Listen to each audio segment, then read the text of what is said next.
Operation Kagar పైన శాంతి చర్చల committee Somajiguda press క్లబ్లో ఒక సమావేశాన్ని ఏర్పాటు చేసింది. మాట్లాడదాం, మనతో పాటు మాట్లాడేందుకు జస్టిస్ చంద్రకుమార్ సార్ ఉన్నారు. ఒకసారి మాట్లాడదాం. సార్, ఎట్లా చూస్తారు? ఆపరేషన్ కగార్ అనేది నిలిచివేయాలంటున్నారు, చర్చలకు రావాలంటున్నారు, కానీ ప్రభుత్వం నుంచి అట్లాంటి సానుకూల స్పందన ఏం లేదు. అంటే ఒకటేనండి, మేము కోరుతున్నది ఏంటంటే ఘర్షణ వాతావరణం వల్ల, ఈ యొక్క సాయుధ ఘర్షణ వల్ల చనిపోతున్నారు. ఎవరు చనిపోతున్నారు? ఆదివాసులు చనిపోతున్నారు, కొందరు మావోయిస్టులు చనిపోతున్నారు, 3 గ్రౌండ్ పోలీసులు చనిపోయారు, 2 ఎస్ఐలు తీవ్రంగా గాయపడ్డారు. ఇక సంవత్సరం నుంచి అయితే దాదాపు 400 మంది చనిపోయారు. అందులో మరి ఎంతమంది మావోయిస్టులో, ఎంతమంది పోలీసు వాళ్ళు, ఎంతమంది ఆదివాసీలో తెలియదు పరిస్థితి. అలాంటప్పుడు మేమేం కోరుతున్నామంటే, ఎందుకు ఈ చావులు? ఎందుకు చనిపోవాలి ఒక గ్రౌండ్ పోలీస్? ఎందుకు ఒక ఎస్ఐలు అంత తీవ్రంగా గాయపడాలా? కాలు చేతులు పోగొట్టుకోవాలా? వాళ్ళ కుటుంబాలు ఏమైపోవాలా? కాబట్టి ఇది మంచిది కాదు. ఒకరినొకరు చంపుకోవడం మంచిది కాదు. ఒకరి మీద ఒకరు దాడి చేసుకోవడం ఎంత మాత్రం మంచిది కాదు. కాబట్టి చంపుకోవడం ఆపండి, మీరు దాడులు చేసుకోవడం ఆపండి, కోంబింగ్ ఆపండి. కోంబింగ్ ఆపరేషన్స్ ఆపి, ఎన్కౌంటర్స్ ఆపేసి ఎంతో చర్చలు చేయండి. మీరు ఒక శాంతియుత వాతావరణంలో చర్చలు చేసుకొని ఒక ఒప్పందానికి వస్తే బాగుంటుంది. మీరు పాకిస్తాన్తో కూడా శాంతి చర్చలు చేసి ఇవాళ ఒప్పందం చేసుకుంటున్నారు కదా. ఇంతకుముందు గూర్ఖాల్యాండ్, రకరకాల బోడోల్యాండ్, నాగాల్యాండ్, అక్కడ జరిగినటువంటి ఒక ఉగ్రవాద వాళ్ళతో కూడా ఇతర దేశాల్లో కూర్చొని చర్చలు జరిపారు కదా. మరి అలాంటి జరిపారు, ఇక్కడ కూడా మీరు జరపాలని కోరుతున్నాను. సార్, గతంలో కూడా కేంద్ర మంత్రి ఎవరు బండి సంజయ్ కూడా కొన్ని వ్యాఖ్యలు చేస్తారు. మావోయిస్టుల పైన కూడా వాళ్ళు పార్టీ నేతలను చంపారు, వాళ్ళకి పైన చర్చలు అవసరమే లేదు, ప్రభుత్వం ముందుకు పోతుంది, ఈ చర్చలు అనేవి ఉండనే అని చెప్పి ఎవరిని చంపినా తప్పే. మేము గతంలో కూడా ఎవరు హింస చేసినా కూడా మేమైతే ఆ హింసను వ్యతిరేకించినాం. హింసను మేము ఎప్పుడు బలపరచలేదు. ఎవరు చేసినా హింసను మేము బలపరచలేదు. కాబట్టి గతంలో ఎవరైనా హత్యలు చేసినా కూడా అది తప్పే, మేము కరెక్ట్ అని చెప్పేసి మేము అనడం లేదు. కానీ ఇప్పుడు ఏం చేయాలా? ఈరోజు ఏం చేయాలా? మీ తాత నన్ను తిట్టాడు కాబట్టి నేను నిన్ను చంపుతా అంటే ఏమన్నమాట? ఇప్పుడు మీ తాత నన్ను కొట్టిండొచ్చు ఒకరోజు, 20 ఏళ్ళు అయిపోయింది. ఇప్పుడు మనమని నేను చంపుతానంటే ఏమన్నమాట? ఆ నక్సలైట్లు ఎవరో, ఈ నక్సలైట్లు ఎవరో తెలియదు కదా. అప్పుడున్న వాళ్ళు ఎవరో, ఇప్పుడున్న వాళ్ళు ఎవరో తెలియదు కదా. అందులో ఇప్పుడు వీళ్ళు పునరాలోచిస్తామంటున్నారు కదా, శాంతి చర్చలకు వస్తామంటున్నారు కదా, మాట్లాడతామంటున్నారు కదా. అప్పుడు పిలిచి మాట్లాడుకోవాలి కదా. సార్, అదే మీరు అన్నట్టుగా ఇటు మావోయిస్ట్ పార్టీలు చర్చలకు సిద్ధమన్నప్పుడు కేంద్ర ప్రభుత్వం ఒప్పుకోవట్లేదు. పాకిస్తాన్ యుద్ధమే ఆపుకున్నప్పుడు మరి మావోయిస్టులతో ఎందుకు? అదే కోరుతున్నాం మేము. అదే ప్రశ్న. ఇప్పుడు పాకిస్తాన్తో కూడా మీరు అంత పెద్ద యుద్ధము, అంత పెద్ద ద్రోహం చేసినారు. 25 మంది మన భారతీయుల్ని చాలా ఘోరాతి ఘోరంగా చంపేశారు. ఒక పాసిఫిక్గా చంపారు 25 మందిని. ఏ పర్పస్ లేదు, ఏ కారణం లేదు. అమాయకుల్ని అక్కడికి విజిట్ చేసినటువంటి వాళ్ళని, కొత్తగా పెళ్ళైన వాళ్ళని అసలు దయ లేకుండా, దాక్షిణ్యం లేకుండా ఒక రాక్షసత్వంగా వాళ్ళైతే ఉగ్రవాదులు చంపినారో అలాంటి వాళ్ళని పెంచి పోషించిన వాళ్ళతో మీరు ఇవాళ శాంతి ఒప్పందం చేసుకుంటున్నారు. మేము శాంతి ఒప్పందం వద్దనంటలేం. మేము అక్కడ కూడా శాంతి చర్చల్ని, శాంతి ఒప్పందాన్ని, యుద్ధం ఆపడాన్ని హర్షిస్తున్నాం మేము. కానీ మేము ఏం చెప్తున్నామంటే, అలాంటి వాళ్ళతో మీరు చర్చలు చేసినప్పుడు వీళ్ళతో మీరు చర్చలు చేయడానికి మీకు ఇబ్బంది ఏంటి అంటున్నారు. అక్కడ ఒక న్యాయం ఎందుకు, ఇక్కడ ఒక న్యాయం ఎందుకు? ఏం లేదండి. మేము ఒక డిమాండ్ ఏంటంటే చర్చలు జరపండి. వీళ్ళకు చెప్తున్నాం, వాళ్ళకు చెప్తున్నాం. మీరు హింసలో పాల్గొనద్దు, వాళ్ళు హింసలో పాల్గొనద్దు. మీరు హింసాయుత కార్యక్రమాలు చేయొద్దు, వాళ్ళు కోంబింగ్ ఆపరేషన్ చేయొద్దు, ఒకరినొకరు చంపుకోవద్దు. చర్చించి సమస్య పరిష్కారం చేయండి. అంటే ఏదైతే శాంతి చర్చల కమిటీ ఒక పోరాటమే చేస్తుంది అనుకోవచ్చు. ఆపరేషన్ కగార్ ఏదైతే ఉందో దీన్ని నిర్వహించుకోవాలి, శాంతి నెలకొల్పాలంటూ కూడా ఏదైతే అటు ప్రభుత్వం నుంచి కావచ్చు, ఇటు మావోయిస్టుల మధ్య చర్చ జరపాలి. అక్కడ ఉన్నటువంటి ఆదివాసీ బిడ్డలకి ఈ ఆపరేషన్ కగార్ వల్ల కూడా చాలా ఇబ్బందులు జరుగుతూ ఉన్నట్టు కూడా మాట్లాడదాం. మనతో మాట్లాడేందుకు ప్రతాప్ రెడ్డి గారు ఉన్నారు. సార్, ఎట్లా చూస్తారు ఈ ఆపరేషన్ కగార్ని నిలిపివేయాలని మీరు అంటా ఉన్నారు? ఏం చెప్తారు? మేము ఆపరేషన్ కగారు నిలిపేం కాదు, వాళ్ళ మావోయిస్ట్ సమస్యకు అది శాంతి, ఇది టెర్రరిస్టిజం కాదు, అది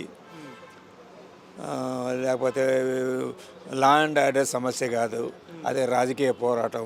వాళ్ళు మార్గంలో పోరాటం చేస్తున్నారు. 50 ఏళ్ళ తర్వాత మేము చెప్తున్నాం, మా కోరిక ఏమిటంటే వీళ్ళు వాళ్ళని చంపడం, వీళ్ళని చంపడం కాదు, దీనికి శాంతితో పరిష్కారం కావాలి అని మేము చెప్పిన తర్వాత నక్సలైట్ మావోయిస్టు పార్టీ తరఫు నుంచి మా చేసిన తీర్మానాన్ని వాళ్ళు ఆమోదించి ఆహ్వానించి మేము సిద్ధము అని ఫస్ట్ టైం చెప్పారు. ఓకే. రెండోసారి లేఖ విడుదల చేశారు. దాన్ని భారత ప్రభుత్వం గుర్తించాలి కదా, అంగీకరించాలి కదా. మంచి ఛాన్స్ వచ్చింది అనుకోవాలి. వాళ్ళ మీద మీ సమస్యలు ఏమిటి, ఏం చెప్పతో పెట్టండి అని చెప్పేసి వాళ్ళు మీరు చర్చించుకొని వాళ్ళు ఎంతకు అంగీకరిస్తారు, మీరు ఎంత అంగీకరిస్తారు చెప్పినప్పుడు ఇతర జాతీయులు దేశంలో ఉన్న ప్రజలు కూడా చెప్తారు, నాయన మీరు అది మానుకోనరా, మీరు అంగీకరించండి రా చెప్తారు. మేము కోరేది ఒకటే, ఈ సమస్యకు పరిష్కారం చర్చలే. మీరు తుపాకులతోటి వాళ్ళను అంతం చేస్తామంటే కుదరదు, వాళ్ళు తుపాకులతోటి భారతదేశాన్ని ఏదో ఆక్రమిస్తారంటే వాళ్ళకు కుదరదు. ఇది వాస్తవము. కాబట్టి శాంతియుత చర్చల ద్వారానే ఈ సమస్యకు పరిష్కారం. చర్చలు జరపమంటున్నారు మొన్న కేంద్ర మంత్రి కూడా. ఎవడు చెప్పమనుకోండి, వాళ్ళు అట్లనే ఉంటారు, మేము ఇట్లనే ఉంటారు, దేశం అంటది గమనిస్తే ఉంటుంది. అంతకంటే మేము చేయగలిగింది లేదు, ఇంకోటి చేయగలిగింది ఎవడు మొండితనం వాడి ఉంటుంది. మరి మేమేం చేస్తాం? ఎందుకు సార్ మరి మావోయిస్టులు ఎందుకు వాళ్ళతో చర్చలు జరపట్లేదు? ఏముంది అనుకోవచ్చు వెనకాల? పాకు చర్చలకే సిద్ధమై వచ్చారు. ఫస్ట్ టైము 4 లెటర్లు రాశారు. ఇప్పుడు వాళ్ళే మేము చర్చలకు సిద్ధమని చెప్తుంటే మీతో చర్చలే జరపం, మేము అందరం చంపేస్తాం, ఒక్కడిని లేకుండా చేస్తామనేటువంటి ప్రభుత్వం ఎక్కడైనా ప్రపంచంలో ఉంటుందా? ఉండదు కదా. వాళ్ళు చెప్తున్నారు మిమ్మల్ని అందరం చేస్తాం, మీతో చర్చలు జరిపేది లేదు, ఏం లేదు. మావోయిజాన్ని మట్టు పెట్టేస్తూ ఉన్నారు. ఏం మట్టు పెడతారు? వ్యక్తులైతే మట్టు పెడతావు, టెర్రరిస్ట్ అయితే 4 చంపేస్తే ఇంకో టెర్రరిస్ట్ రాడు. కానీ టెర్రరిస్ట్ కాదే, ఒక ఉద్యమం, దానికి ఒక రాజకీయ ఎజెండా ఉంది. వాడు పుడితే పోతే ఇంకోటి వస్తాడు. అది గమనించాలి కదా, భారత ప్రభుత్వానికి ఉండాలి కదా. అందువల్ల ఏమిటంటే మేము దీనికి పరిష్కారం, శాంతియుత పరిష్కారం అవుతుంది. కాకపోతే ఇది ఇట్లాగే అనేక సంవత్సరాల వరకు కొనసాగుతూనే ఉంటుంది. ప్రభుత్వం ఒప్పుకునే వరకు కొనసాగుతూనే ఉంటుంది. ఈ ప్రభుత్వం ఎంతకాలం ఉంటుందో మనకే తెలియదు, ఏ ప్రభుత్వం వస్తుందో మనకు తెలియదు. కానీ ఇది ఈ చర్చల్లో ఈ పరిష్కారం కాకపోతే ఏ ప్రభుత్వం వచ్చినా ఈ సమస్య కొనసాగుతూనే ఉంటుంది.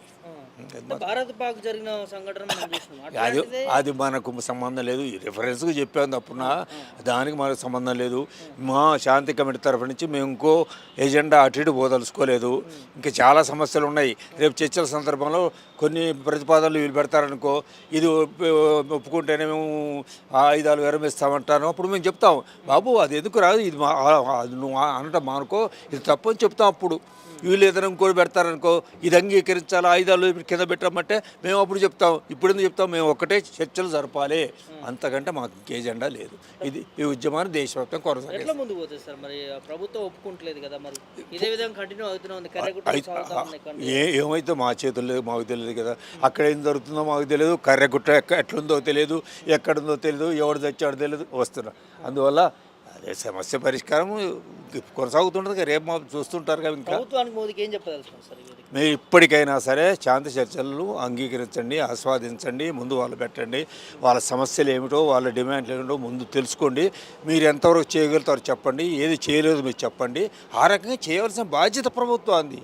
అంతకంటే మేము చెప్పేది ఏం లేదు. వింటారా వినరా వాళ్ళ ఇష్టం. సరే, ఏం డిమాండ్ చేస్తుంది శాంతి చర్చల కమిటీ? ఏం చెప్తుంది? శాంతి చర్చల కమిటీ అనేటువంటిది ముఖ్యంగా మధ్య భారతంలో జరుగుతున్నటువంటి ఏదైతే హింస ఉందో దాన్ని నిలువరించాలనేటువంటిది ఉద్దేశంతో మేము శాంతి చర్చల కమిటీ ప్రయత్నం చేస్తున్నది. దీంట్లో ముఖ్యంగా ఆదివాసీ ప్రాంతాలు ఏవైతే ఉన్నాయో, ఆదివాసీ ప్రాంతాల్లో అక్కడ ప్రజలు, మేము కోరుకునేది ఏంటంటే ప్రజలు స్వేచ్ఛగా జీవించాలి. రాజ్యాంగ హక్కులు ఏవైతే ఉన్నాయో ఆ హక్కుల ప్రకారం వాళ్ళకు అందాల్సినటువంటి సౌకర్యాలు ఏవైతే ఉన్నాయో ప్రభుత్వానికి సంబంధించినవి అవి అందాలి. ఇట్లాంటి వాతావరణం ఉన్నటువంటి సందర్భంలో ప్రభుత్వ కార్యకలాపాలు సాగవు అక్కడ. ఎందుకంటే పోలీసు బలగాలే ఎక్కువనే కాబట్టి ఒక్క మనిషికి 8 మంది పోలీసులు ఉన్నటువంటి అక్కడ సిచ్యువేషన్ ఉన్నది కాబట్టి ప్రజలు ఆహార సేకరణకు వెళ్ళలేరు. ప్రజలు వాళ్ళ యొక్క అవసరాలు తీసుకోవడానికి అడవికి వెళ్ళలేరు. తర్వాత వాళ్ళు నీళ్ళు తెచ్చుకోవడానికి ఏట్లకు వెళ్ళలేరు. ఇవన్నీ రోజు జరిగేటువంటి కార్యక్రమాలు. ముఖ్యంగా మహిళలకు సంబంధించినటువంటి విషయాలు కూడా కొన్ని ఉంటాయి. అంటే ముఖ్యంగా ప్రెగ్నెంటీ ఉన్నటువంటి లేడీ వాళ్ళకు సౌకర్యం కావాల్సిన అవసరం ఉంటుంది, డాక్టర్ సౌకర్యం కావాల్సిన అవసరం ఉంటుంది. తక్షణంగా వెళ్ళాలనుకున్నప్పుడు వీళ్ళు రాత్రి పగలో వెళ్తున్నటువంటి సందర్భంలో కూడా అక్కడ అప్రకటిత పరిస్థితి ఉన్నది కాబట్టి కాల్చి వేసే అవకాశాలు ఉన్నాయి. కాల్చి వేసిన తర్వాత చూస్తే వాళ్ళు ఆదివాసులై ఉంటారు. ఆదివాసులు అన్నప్పుడు మరి సామాన్య పౌరులై అన్నప్పుడు జాబ్ చెప్పుకోవాల్సి ఉంటుంది. కాబట్టి వాళ్ళకు అక్కడ మాకు ఉన్నటువంటి సమాచారం ఏంటంటే వాళ్ళకు బట్టలేసి ఆయుధాలు పెట్టేసి వీళ్ళు నక్సలైట్లు అని చెప్పి చెప్తున్నారు అనేటువంటిది సామాన్య ఆదివాసీ బిడ్డలని మావోయిస్టుల పేరుతోని హతమారుస్తున్నారు, చచ్చిపోతున్నారు. అది మేము అక్కడ ఫీల్ అయ్యేది ఏంటంటే సామాన్య ప్రజలు చనిపోతున్నారు. ఏదైతే మావోయిస్ట్ పార్టీకి మీకు ఉన్నటువంటి రాజకీయపరమైనటువంటి పోరాటం ఏదైతే ఉందో ఆ పోరాటము పరిష్కారం కావాలనుకున్నప్పుడు చర్చలు జరపండి. చర్చలు జరపడమే ఇప్పుడు పరిష్కారానికి ఒక మార్గం. కానీ పరిష్కారం పేరు మీద అక్కడ అరాచకాలు జరిగితే అది సామాన్య ప్రజానికానికి నష్టం ఉంటుంది, ముఖ్యంగా రాజ్యాంగానికి విఘాతం కలుగుతుంది. రాజ్యాంగానికి విఘాతం కలగకుండా ప్రజలు స్వేచ్ఛగా జీవించాలనేటువంటిదే శాంతి చర్చల కమిటీ యొక్క అభిప్రాయం. ఆ మేరకే ప్రభుత్వాలు నడుచుకోవాలి, ఆ మేరకే అక్కడ మావోయిస్ట్ పార్టీ కూడా నడుచుకోవాల్సిన బాధ్యత ఉంది అనేది మేము చెప్పదలుచుకున్నటువంటి విషయం. మరి ఇది ప్రభుత్వం ఎందుకు అనసరి అంటే మీరు చెప్పినటువంటి వాదనలు ఏవైతే ఉన్నాయో దీనికి స్పందిస్తలేదు. అక్కడ మావోయిస్టు పార్టీలు కూడా వాళ్ళు చర్చలకు సిద్ధం అంటా ఉన్నారు, కానీ అక్కడ కేంద్ర ప్రభుత్వం నుంచి సానుకూలంగా స్పందన రావట్లేదు. ఎట్లా చూస్తారు దీన్ని? కేంద్ర ప్రభుత్వము రాజ్యాంగ ప్రకారంగా నడుచుకోవాలి, రాజ్యాంగం ప్రకారంగానే అది అధికారంలోకి వచ్చింది కాబట్టి ఆ రాజ్యాంగ ప్రకారమే నడుచుకోవాల్సిన బాధ్యత దాని మీద ఉన్నది.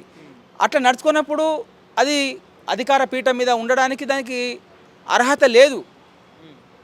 కాబట్టి మోదీకి అర్హత లేదంటారు అధికార పీఠం మీద ఉండడానికి? మోదీకే కాదు, ఎవరికి కూడా అర్హత ఉండదు. ఎందుకంటే రాజ్యాంగ ప్రకారం నడుచుకోవాలని చెప్పి అంటున్నాం కదా మనము. ఇప్పుడు రాజ్యాంగ ప్రకారంగా నడుచుకోవట్లేదు అని చెప్పి మావోయిస్టులను మీరు వాళ్ళ మీద దాడులు చేస్తున్నారు, ప్రతి దాడులు జరుగుతున్నది. దీంట్లో సామాన్య ప్రజలు ఎందుకు బలి కావాలి అని చెప్పి మేము అడుగుతున్నాము. సామాన్య ప్రజలు ఎందుకు బలి కావాలి? దానికి ఎవరు రెస్పాన్సిబిలిటీ? మావోయిస్ట్ పార్టీ రెస్పాన్సిబిలిటీ కాదు, ఎందుకంటే అది రాజ్యాంగ ప్రకారం నడుచుకోవట్లేదు మీరు చెప్తున్నారు, ప్రజలందరూ కూడా చెప్తున్నారు. దాని రాజ్యాంగంతో మాకు సంబంధం లేదని చెప్పి వాళ్ళు చెప్తున్నారు. మరి రాజ్యాంగ ప్రకారంగా నడుచుకుంటున్నటువంటి ప్రభుత్వం ఏదైతే ఉందో అది బాధ్యత వహించాలి కదా, అది మేము అడుగుతున్నాం. కాబట్టి ఇవాళ పరాయి దేశంతో చర్చలు జరుపుతాము మనము, పరాయి దేశం మీదతో యుద్ధం చేసేటువంటి సందర్భంలో చర్చలు చేసి ఆ సమస్యను పరిష్కారం చేసుకుంటాం మనము. మరి సొంత దేశంలో సొంత బిడ్డలు మన వాళ్ళు ఓట్లేసినట్టు గెలిపించినటువంటి వాళ్ళు అట్లాంటి ప్రజలతోని మనం ఎందుకు చర్చలు జరపము? అక్కడ శాంతి ఎందుకు నెలకొల్పము? ఎందుకు అంటే అక్కడ మావోయిస్టులతోని కానీ వాళ్ళతో ఎందుకు చర్చలు జరపమని చెప్పి అంటున్నారు, అది కూడా ప్రకటించాలి కదా. డెవలప్మెంట్ అని చెప్పి అనుకుంటే బండి సంజయ్ మొన్న కేంద్ర మంత్రి వ్యాఖ్యలు చేసిండు కదా, పార్టీ నేతలను చంపారు వాళ్ళకి చర్చలు అనేది ఖచ్చితంగా మేము చేయము, ఖచ్చితంగా వాళ్ళకి ఆపరేషన్ కాగర్ అనేది కంటిన్యూ అవుతుందని చెప్పింది కదా. ఇక్కడ భారతదేశంలో కాశ్మీర్లో మొన్న ప్రజలను చంపిలు కదా, చంపిన వాళ్ళతోనే కదా మీరు చర్చ జరిపింది. ఆ నెపం మీద పాకిస్తాన్ మీద యుద్ధం చేశారు కదా, చేసిన తర్వాత చర్చ జరిగింది. అంటే చర్చలే కదా పరిష్కారము.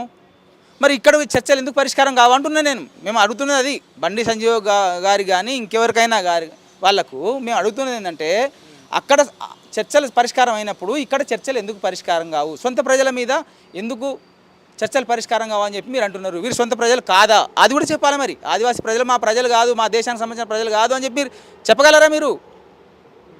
చెప్పగలరా? మీరు చెప్పింది ఏంటిది? ఇంతకుముందు సార్ చెప్పినప్పుడు మీరు మీ మేనిఫెస్టోలో మావోయిస్టులతో చర్చలు జరిపి ఇక్కడ శాంతి నెలకొల్పుతామని చెప్పి మీరు ప్రకటించి అధికారంలోకి వచ్చిన తర్వాత మేము శాంతి చర్చలు జరపము, వాళ్ళతో యుద్ధమే ఉంటుంది, అక్కడ కగారు నడిపిస్తాము, అక్కడ మొత్తం లేకుండా చేస్తాము అని చెప్పండి. ఎవరిని లేకుండా చేస్తారు మీరు? ఆ మావోయిస్ట్ పార్టీని లేకుండా చేయాలనుకుంటే వాళ్ళతో చర్చ జరపండి, వాళ్ళ డిమాండ్లు ఏమున్నాయో మీరు పరిష్కారం చేయండి. వాళ్ళు సొంత బిడ్డలే కదా, మేము మాట్లాడుతున్నది అది. కాబట్టి మీరు మావోయిస్ట్ పార్టీతోని, భారతీయ జనతా పార్టీతోని కానీ లేకుంటే భారత ప్రభుత్వంతో కానీ ఇప్పుడు ఉన్నటువంటి సమస్య ఏమైతే ఉందో ఆ సమస్య మీరు పరిష్కారం చేసుకోండి, మీరు చర్చించుకోండి అని అంటున్నాం మేము. అంటే ఇప్పుడు అక్కడ ఉన్న ప్రజలకి ఈ ఘర్షణ వాతావరణంలో ఇబ్బంది కలుగుతున్నాడు అనుకోవచ్చు మీరు చెప్పినట్టు. అంతే కదా, ఇప్పుడు సామాన్య ప్రజలు చనిపోతున్నారు కదా. సామాన్య ప్రజలు ఇంతమంది చెప్పినట్టుగా వాళ్ళు రాత్రిపూట బయటికి వెళ్ళలేరు, ఆహార సేకరణకు బయటికి వెళ్ళలేరు, పండుగలు చేసుకోలేరు, ప్రభుత్వ కార్యకలాపాలు నడవనప్పుడు అభివృద్ధి కుంటుపడుతుంది కదా, ప్రజలకు ఆహారపు సమస్య ఏర్పడుతుంది కదా. మనం మానవీయ కోణంతో ఆలోచించాలి కదా. మనం కామన్ పీపుల్గా మనం ఆలోచిద్దాం. ఒక సాటి మనిషి ఆకలితో ఉన్నప్పుడు ఎట్లాంటి ఇబ్బంది ఉంటుంది, సాటి మనిషి కష్టాల్లో ఉన్నప్పుడు మనం ఎట్లా ఫీల్ అవుతాము, అట్లా మీరు ఎందుకు ఫీల్ కారా అని మేము అడుగుతున్నాము. మీరు ఎందుకు ఫీల్ కావట్లేదు? ప్రభుత్వం అయితే చర్చలకు సస్యమిరా అంటుంది, మరి ఎట్లా ముందు పోతారు? దీన్ని ఒక ప్రజా ఉద్యమంగా మలుస్తాం. మేము ప్రజాస్వామికవాదులతో మాట్లాడతాము, దీన్ని దేశవ్యాప్త ఉద్యమం చేస్తాము.